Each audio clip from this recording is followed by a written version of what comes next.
সম্মানিত দর্শক, আইচিটন স্কুলের পক্ষ থেকে আপনাকে স্বাগতম আরেকটি এক্সেলের নতুন সেশনে। তো আমরা জানি অনেকেই যে মাইক্রোসফট এক্সেলের অত্যন্ত গুরুত্বপূর্ণ একটি ফাংশন হচ্ছে ইফ বা ইফস ফাংশন, যেটি ব্যবহার করে আমরা দুই বা ততোধিক শর্ত সাপেক্ষে বিভিন্ন ধরনের ফলাফলগুলোকে রিপ্রেজেন্ট করতে পারি। তো অনেকেই এই নেস্টেড ইফ ফাংশনটি বুঝতে বা তাদের কাছে এটি একটু অনেকটা কঠিন মনে হতে পারে।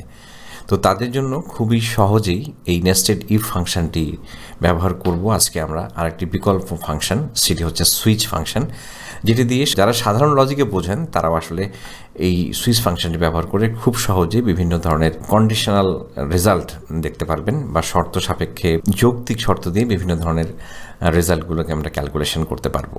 তো আমরা এখন স্ক্রিনে দেখতে পাচ্ছি যে আমরা এখানে যে রেজাল্ট শিট, ছোট্ট একটি নমুনা রেজাল্ট শিট সাবজেক্টের উপরে একটা গ্রেড পয়েন্ট এবং লেটার গ্রেড নির্ণয় করব, এবং সেটার শর্ত আমরা এখানে দিয়ে রেখেছি যে যদি মার্ক 80 থেকে 100 হয় তাহলে লেটার গ্রেড হবে এ এবং গ্রেড পয়েন্ট হবে 3, ঠিক 60 থেকে 79 এভাবে বি এবং 2, এরকম করে আমরা এখানে বিভিন্ন গ্রেডের একটা কন্ডিশন লিখে রেখেছি বোঝার জন্য। এবং এখানে যে এই মার্কসের ভিত্তিতে যে রেজাল্টটি আমরা দেখতে পাচ্ছি, দেখুন এখানে কিন্তু ইফ ব্যবহার করা হয়েছে, এবং ইফ ফাংশন নিয়ে আমার বেশ কিছু টিউটোরিয়াল রয়েছে, সেগুলো আপনারা চাইলে দেখতে পারেন। আজকে আমরা ইফ নিয়ে কথা বলবো না, খুব সহজেই একটু বলি যে এখানে আমরা শর্ত দিয়েছি যদি এই মার্কের সেলটি 80 অথবা তার বেশি হয় তাহলে এ গ্রেড, যে যদি সেটি 60 অথবা তার বেশি হয় তাহলে বি গ্রেড, এবং যদি 40 অথবা তার বেশি হয় সি গ্রেড, আর যদি কোনোটাই না হয় তাহলে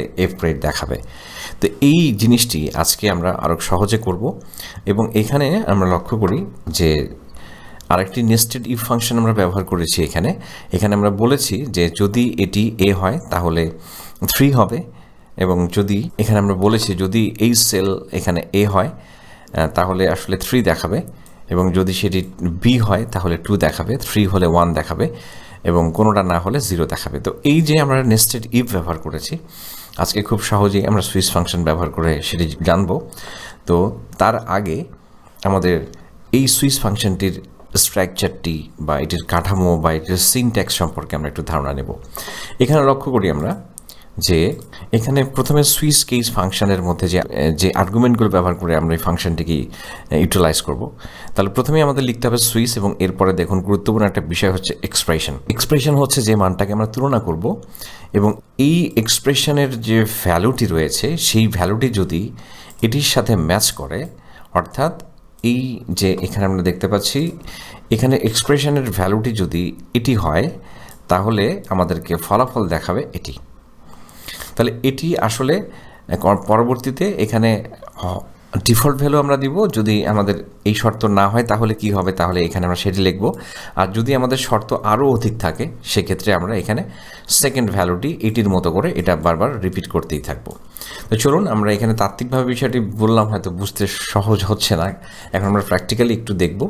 এবং এখানে এক্সপ্রেশনের যে বিষয়গুলো নিয়ে আমরা বিবেচনা করব সেগুলো একটু আমাদের জেনে রাখা দরকার। যে এক্সপ্রেশনে আমরা ব্যবহার করতে পারবো বিভিন্ন ধরনের সেল রেফারেন্স, এক্সপ্রেশনে আমরা ব্যবহার করতে বিভিন্ন ধরনের লজিক্যাল টেস্ট, বিভিন্ন কন্ডিশন দিতে পারবো, এবং এখানে আমরা নাম্বার অথবা টেক্সট ব্যবহার করতে পারবো, এবং নেম রেঞ্জ, আমরা রেঞ্জও ব্যবহার করতে পারবো এখানে।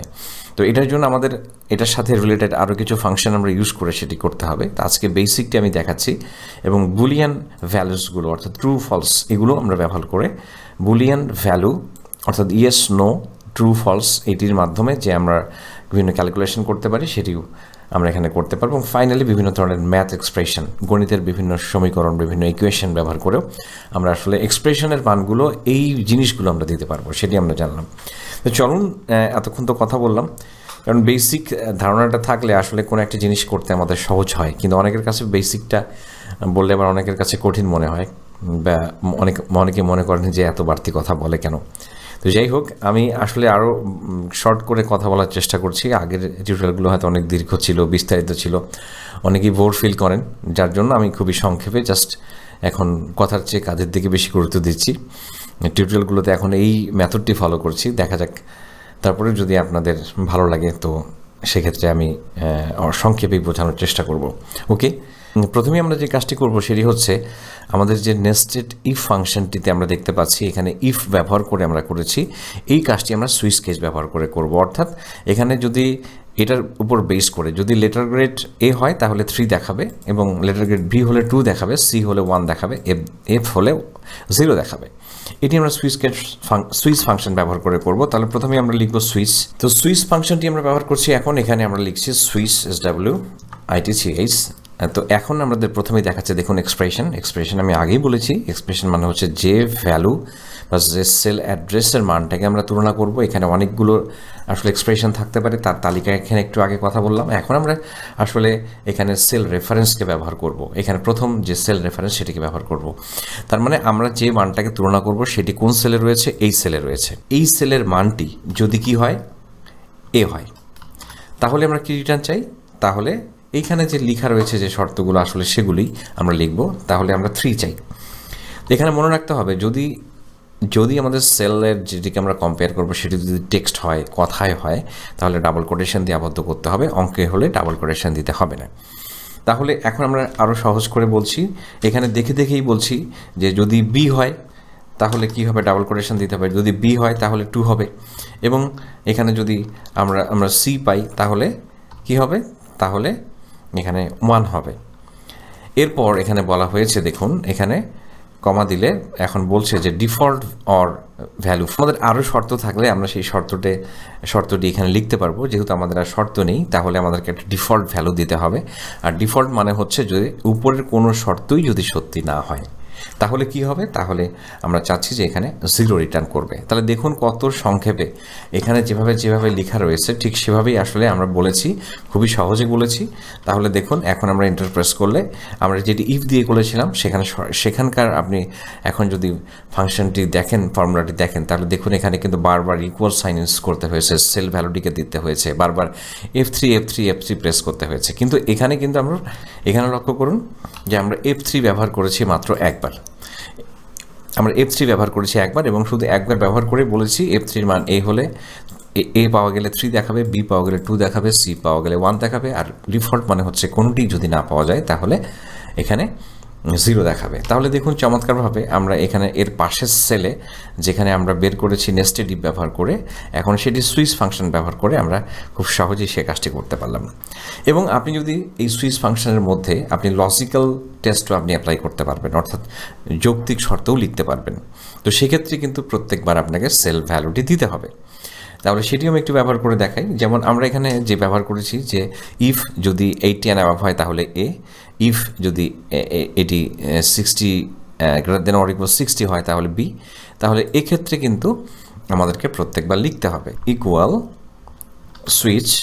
সুইচ দেওয়ার পর আমাদের এখানে লিখতে হবে তখন ট্রু, এখানে লিখতে হবে ট্রু। অর্থাৎ আমরা এখন লজিক্যাল টেস্ট নিয়ে কাজ করছি, তা এটাই ট্রু। তাহলে সেই সেল ভ্যালুটি যদি কি হয়, যে এই সেল ভ্যালুটি যদি গ্রেটার দেন অর ইকুয়াল 80 হয় তাহলে কি হবে, এ দেখাবে। এবং এরপর আবারও বলতে হবে যদি এটার sale value greater than or equal 60 হয় তাহলে বি দেখাবে, এবং এটির সেল ভ্যালু যদি গ্রেটার দেন অর ইকুয়াল 40 হয় তাহলে আমাদের সি দেখাবে। এবং এরপর আমরা বলবো যে উপরের কোনোটাই যদি না হয় অর্থাৎ ডিফল্ট ভ্যালু হিসেবে দেখাবে সে এফ। তাহলে এখন কিন্তু আমরা ব্র্যাকেট ক্লোজ করে দিতে পারি। তাহলে দেখুন এটি ব্যবহার করেছিলাম আমরা নেস্টেড ইফ দিয়ে, এখন এটি আমরা সুইচ দিয়ে খুব সহজেই করতে পারলাম। এখন আপনাদের কাছে যেটি সহজ লাগবে, যেটি আপনারা বুঝতে সুবিধা মনে করবেন সেটি আসলে আপনারা অ্যাপ্লাই করবেন। তো আশা করছি যে আপনার টিউটোরিয়ালটি তারপরেও দীর্ঘ হয়ে গেল। যদি টিউটোরিয়ালটি ভালো লেগে থাকে তাহলে অবশ্যই লাইক এবং কমেন্ট করে উৎসাহিত করবেন, এবং পরবর্তী ভিডিও দেখার আমন্ত্রণ জানিয়ে পর্ব এখানে শেষ করছি। খুব ভালো থাকবেন।